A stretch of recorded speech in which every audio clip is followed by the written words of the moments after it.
Hello and welcome back to the Wisdom of Warhammer channel. And in today's video, I'll be going over the history of the Imperial Fist Legion. I will talk about what they did during the Great Crusade before Rogaldorn was found, and then their time during the Great Crusade after Rogaldorn was found. I will then talk about their time during the Horus Heresy, and then I will finish up with how they structured their legion. Like in my previous videos, I do not own the artwork in the video, and all things Warhammer are owned by Games Workshop and Black Library. Now with the intro out of the way, let's get the video started, shall we? Now, the Imperial Fists were created alongside the other legions, and they did some engagements during the final years of the Unification Wars, and the recruits of the 7th came from across Terra. The traits that they would look for is great capacity of endurance in mind and body, and were taciturn, which means slow to talk but quick to act. The process of gene seed implantation, which was the most painful, and for those who survived it would create a better stock of warriors. When the first batches of Imperial Fists came out the surgery tables, they immediately went to work in conquest, and that is all they cared about. The 7th was the legion that crushed the defenses of the cities of the Crystal Sea, and raised a massive fortress upon the ruins of it. In the ice-covered grounds of Himalaya, the Imperial Fists fought against the witches of the Windcaller clans, and like before, they raised a fortress upon the ashes.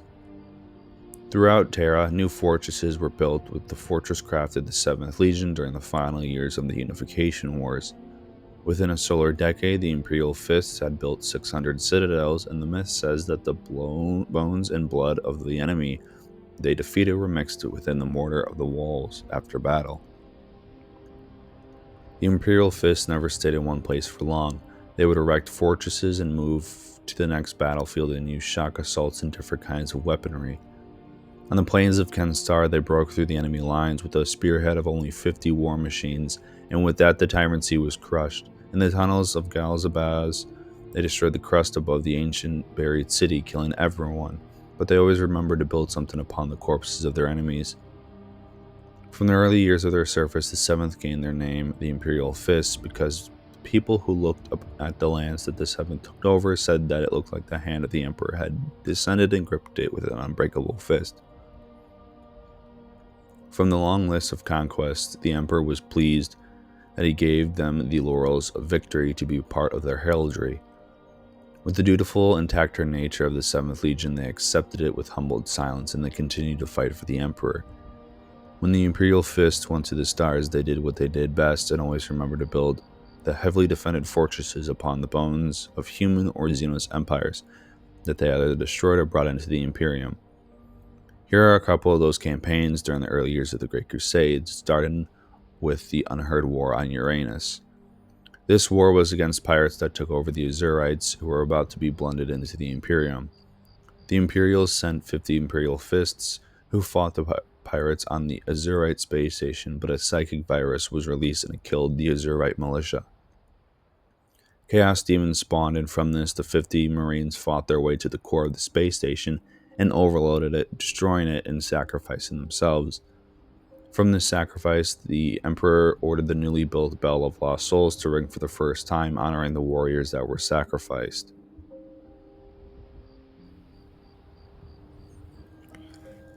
Then, after a few decades, Rogaldorn was found 40 years after his grandfather's death by the Emperor on the ice world of Inuit. The Emperor met his son on the ancient void fortress called the Phalanx that was from the Dark Age of technology, and when Dorn met his legion, the Imperial Fists gained a very powerful weapon.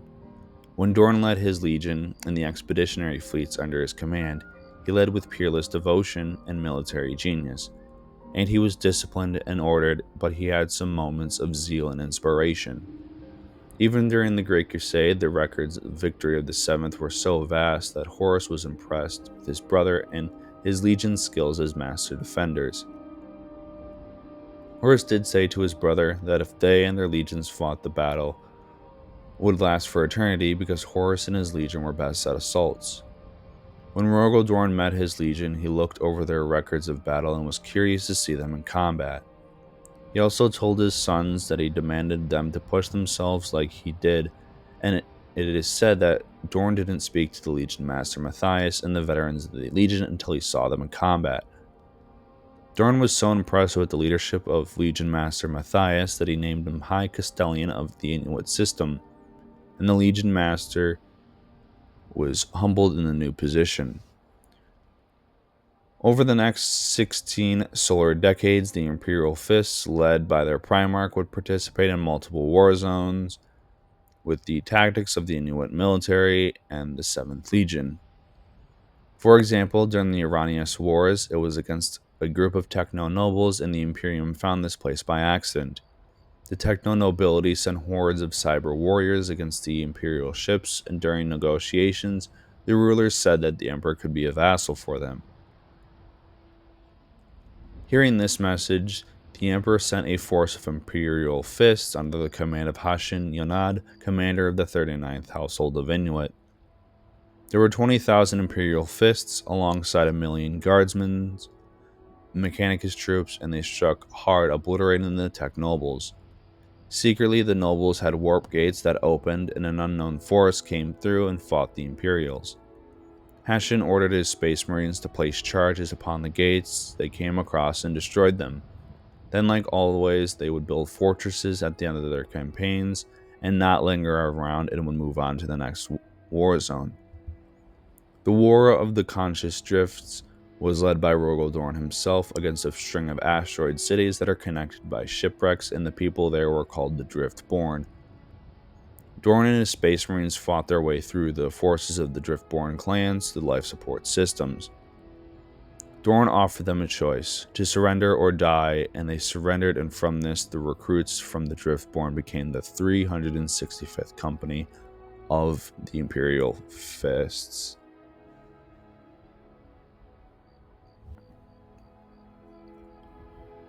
The Imperial Fists were not administrators, or created laws on the worlds they conquered. The Imperial Fists understood that they were the warriors of the Imperium, not its masters. When they recruited, it was from the worlds that they conquered, and one example was the battle at the hive world of Necromunda, after they fought a campaign against an orc force in the Ash Wastes. The Hive Lords were so grateful they gave a lot of recruits, and a fortress chapel was consecrated, and from this, Necromunda would become a new recruitment world during the Great Crusade. During the Great Crusade, the Imperial Fists were the strategic reserves for the Emperor of Mankind due to them being able to redeploy quickly due to the Phalanx's warp drives. While on transit, they would make their battle plans before arriving, and from this, made them superb urban combat and siege specialists. During the Crusade, they gained a rivalry with the 4th Legion, the Iron Warriors, due to both of them being masters of siege and fortifications. This started after Perturabo found out that Rogel and his sons would return to Terra with the Emperor to fortify the Imperial Palace and would be called the Praetorians of Terra. Rogel was there at the coronation of War Master Horus, but I assume some contingents of the Imperial Fist did fight in the Eleanor Crusade. Dorn and his sons didn't have an opinion of the choice for War Master. They didn't really care because they still saw themselves as the warriors of the Imperium. Horus did ask his brother Dorn for advice in warfare because Horus did trust his brother's opinion for military tactics. Dorn improved the military minds of his sons, and this would be very wise during the Night Crusade located in the Oculunda Noctis. This war was a 3-legion war with the Imperial Fists, Dark Angels, and Emperor's Children, and they were led by their Primarch, and the 7th Legion did most of the fighting. The foe that they fought against was called the Demarian Consensus, which was a powerful interstellar human empire that used hit-and-run tactics against the Imperium. The Primarchs Rogel Dorn and Lionel Johnson didn't see eye to eye during this campaign until the War Master Horus arrived with his legion, and from this they were able to destroy the Consensus. Shortly after this war, Rogel Dorn and his legion went to Terra to fulfill their role as the Praetorians of Terra, while his brothers finished up against the threats of the Imperium and brought new human empires into the Imperium. Then shortly after this, the Horus Heresy would begin.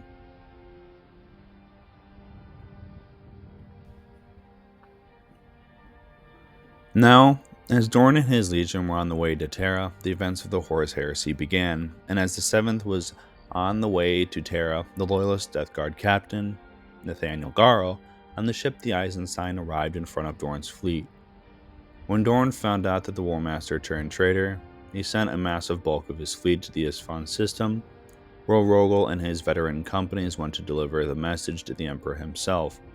When Rogel and a majority of his legion fortified Terra, Mars fell into civil war, with the Mechanicus versus the Dark Mechanicus, and called for aid. Malgador the Sigillite ordered Dorn to take Mars back, and Dorn refused, but he did send the first Captain Sigismund, and here is what happened during this battle. In the northern part of the Red Planet, the Loyalist Mechanicus had control of the munitions manufacturers of Mundus Gamma and Mundus Oculum. Sigismund and his force landed at Mundus Oculum, and he had 13 companies of Imperial Saturnine hoplites and a force of Imperial fists. While this force was here in Mundus Gamma, the other part of the force, under the command of Imperial Fist Captain Camda Diaz, and 2 companies of the Legion and 4 regiments of Jovian Grenadiers. The Battle of Mars did not go the way the Loyalists thought, and were being held back and pushed back. But due to the desperate actions and reinforcements, they were able to secure the forges, and Terra was able to secure more weapons and armor for the eventual siege of Terra. In another part of the galaxy, the massive Imperial Fist war fleet that was sent to Isfahan was on their way to the Throne World, but they were attacked by the Iron Warriors in their Primarch. They took massive damage, but they were able to get to Terra and assisted in the fortification of Terra for the next few years until the Siege of Terra began. One final battle before the Siege of Terra would begin, and it was the Siege of Chthoniya, and here is what happened. Dorn changed the course of the 9th and 14th Battalions of the Imperial Fists alongside the Space Wolves' 13th Great Company, several Terran cohorts of Guardsmen, and 3 Soldatites of Custodes to Chthoniya. The Loyalists landed and crushed the traitor forces, but the traitors waged a guerrilla war while they waited for reinforcements, and the battle got even crazier. Then a Dark Angel's fleet under the command of Marduk Cedrus arrived, and he warned both sides to leave the planet or be destroyed, but the forces refused, and when the First Legion started firing, the Lord Castellan Evander Garius was furious, and he used the orbital defense lasers to attack the Dark Angel's fleet, but it didn't do much to their ships. Eventually, the planet slowly began to crumble due to the warp storms and weapons fire, and seeing that the planet was going to die, both sides dragged themselves and their wounded into their ships. As the traitors made their way to Terra, the defenses of the Throne World were still in the hands of Rogel Dorn and his legion, and during the preparation, the Alpha Legion decided to attack. Rogel tried to keep it under wraps from Malcador, and he used his Huscarl Archimedes to deal with them, and this game of sabotage ended at Pluto, and Rogel Dorn arrived alongside Sigismund to fight. The battle ended when Rogel Dorn killed his brother Alfarius, and after this, the Alpha Legion retreated, and the Imperial Fists continued their work on Terra.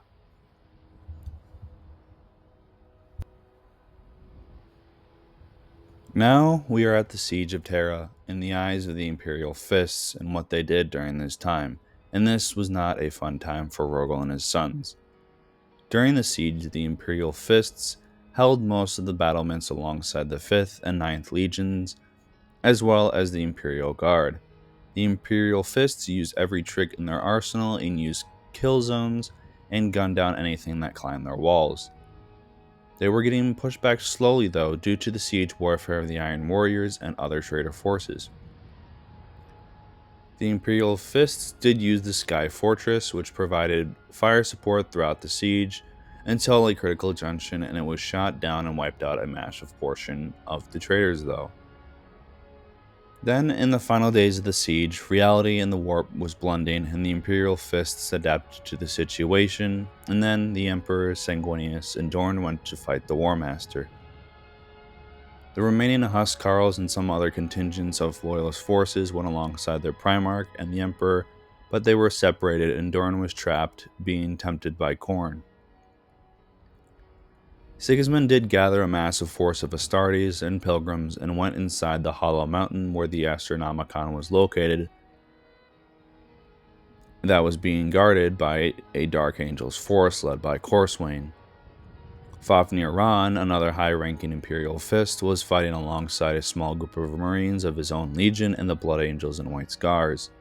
Eventually, the Loyalist forces arrived and fought the traitors, but it was too late because Sanguinius was killed and the Emperor was crippled after killing Horus and was entombed on the Golden Throne. The remaining Imperial Fists fought the retreating traitors and assisted Dorn in the modifications of the throne. Then, after the Siege of Terra, the Imperial Fists alongside Dorn went to find traitors and kill them, and one of their battles was called the Iron Cage. Before the Iron Cage, though, Rubute Gilliman came to Dorn and told him about the Codex Astartes and was furious with his brother. Gilliman almost caused another civil war. Realizing that they didn't want to fight another war against his brother, so he agreed and allowed the Codex Astartes into his legion and broke them into 1,000 Marine chapters. But this was after the Battle of the Iron Cage on the planet called Sabassus IV, which was against the Iron Warriors and their Primarch, and during this time Dorn was not himself. When the battle began, the Imperial Fist destroyed the outer defenses of the Eternal Fortress, and when the 7th reached the center, they found out it was a trap and were getting slaughtered. This bloody part of the battle lasted 3 weeks, with Dorn and his sons using the dead as cover, and they were saved by Rubute Gilliman and a war fleet of Ultramarines and Imperial forces. The Imperial Fists were so damaged from this that they didn't fight for 19 years, and then during a fleet battle, Dorn went missing, and the only thing that was left behind was his severed hand. From this disappearance of Dorn, his sons fell into a dark pit, and they still fought for the Imperium. Now we have gotten to the end of the history of the Imperial Fists during the Great Crusade and Horus Heresy, and now I'll be going over the structure of the 7th Legion.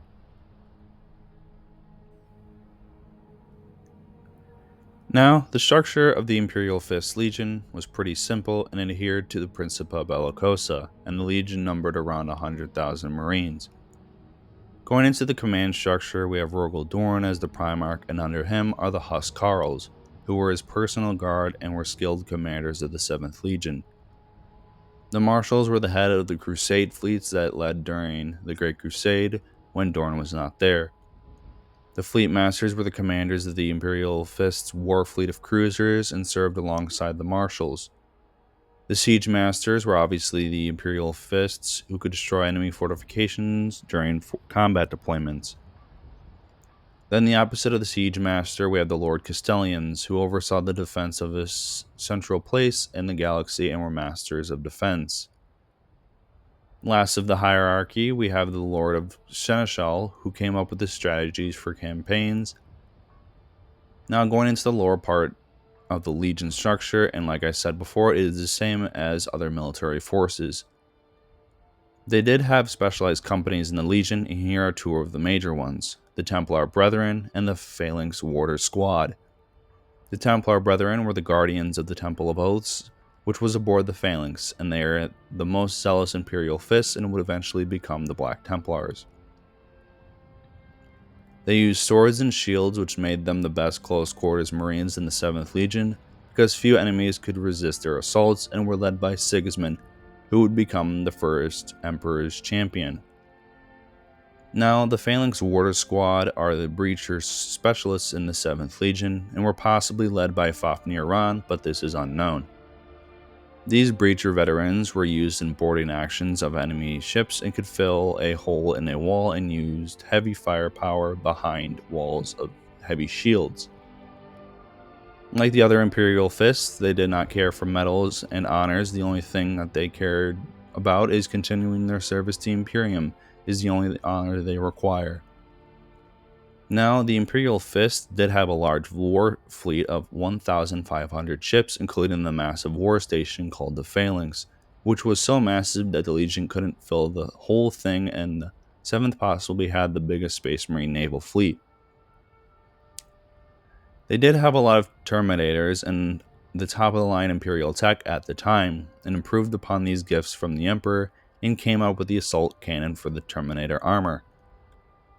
They did have companies, battalions, and households, which must have been bigger than the battalions, and these households came into being when Dorn joined the Imperium.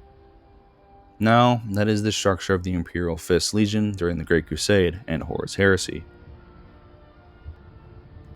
Now we have gotten to the end of the video on the history of the Imperial Fist Legion during the Great Crusade and Horus Heresy, and how the Legion was structured during that time.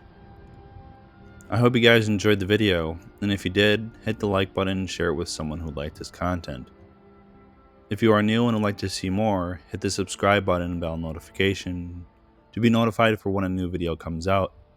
I thank you guys for watching the video, and I hope you guys have a good day, and I will see you in the next video, which will be on the Night Lords. This is Wisdom of Warhammer, signing off.